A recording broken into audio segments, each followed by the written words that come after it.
જે દીકરીના ધર્મ છે, જે દીકરીમાં સંસ્કાર છે, જે દીકરીના માતા પિતા પવિત્ર છે ને, તો એ દીકરીની સામે કોઈની તાકાત નથી કે આંખ ઊંચી કરીને જોઈ શકે છે.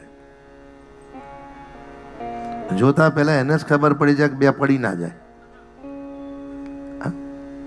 રૂક્ષ્મણી જેવા જગદંબાના મંદિરમાંથી નીકળ્યા, ભગવતીના અંગમાંથી એવું દિવ્ય તેજ પ્રગટ થયું. આ તો સાક્ષાત મહાલક્ષ્મી છે. એટલું દિવ્ય તેજ. અને તમે જુઓ કે વર્ષો પહેલા કોઈ ડોસીઓ મેકઅપ બેકઅપ નથી કરતી, પણ વર્ષો પહેલા ડોસીઓના મુખારવિંદ પર એટલું બધું તેજ હતું ને, ભલે જૂનો હાલ્લો પહેરે, ફાટલો હાલ્લો પહેરે, તો આજુબાજુ વાળા તરત કે બા આજે લાગે છે બહુ સરસ. અને આજે તો મેકઅપ જ એટલો બરક છોકરા ગભરાય. એમાં એટલો બધો લગ્નમાં મેકઅપ કરે, ઉનાળામાં છોકરા એટલા બધા ગભરાય. અને પપ્પાને કે અમારી મમ્મી નથી. અમુક તમે જોજો બંને પતિ પત્ની નીકળે તો આપણને એમ લાગે લક્ષ્મીનારાયણ નીકળે, એટલું સુંદર જોડું લાગે. અને અમુક તો બંને જણ નીકળે અને ભૂલે છો કે બેનપણી મળે, એ જય શ્રી કૃષ્ણ, તાર મોટો બાબો ન આવે, તાર ભાઈ છે, હું તું મોટો બા કરે.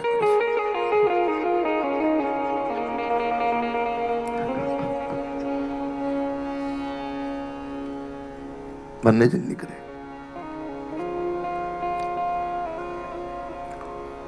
અને જો ભૂલે છો કે નીકળે ને બેનપણી મળે, ઓહો હો, તારી દીકરી આટલી મોટી દીકરી નહીં આવે, તાર ભાભી તું તન ભાન નથી થતું દેખીને.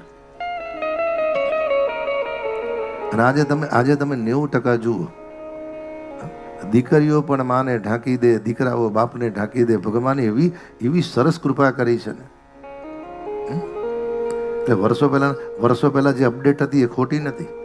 વર્ષો પહેલા વડીલો હતા ને, એટલે ઘેરથી હા હું જ કે એ તું આગળ જા, પાછળ આવશે. વર્ષો પહેલા ઓલા ભાઈ આગળ નીકળે ને બેન પાછળ નીકળે. હવે તો બંને હાથે નીકળે પેલા પૂછવું પડે, બાબો ઘેર છે, ઘેર છે.